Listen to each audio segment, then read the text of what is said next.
6.7-inch display, and this is the iPhone 6 Plus with a 5.5-inch display.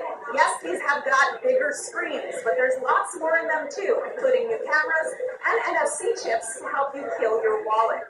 Both the 6 and the 6 Plus have new Retina HD displays that display far more than you've been able to see on your iPhone 5 or 5S.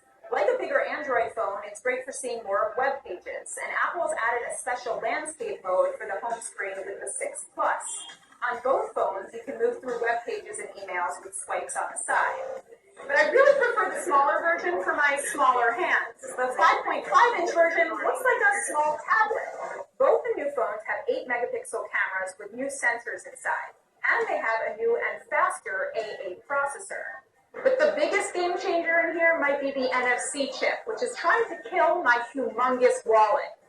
Called Apple Pay, you'll be able to register your credit card or bank account with Apple, and you'll be able to pay in stores by just tapping the phone and holding down the Touch ID fingerprint sensor. Apple's worked with lots of stores, including Starbucks, Subway, and some others. Of course, there are plenty of security and privacy questions, though Apple says, when you add a new credit card, we don't store the credit card number, and we don't give it to the merchant. The 6 starts at $199, and the 6 Plus starts at $299. Both will be available for order this coming Friday and on sale in stores the following Friday. Stay tuned for our full review.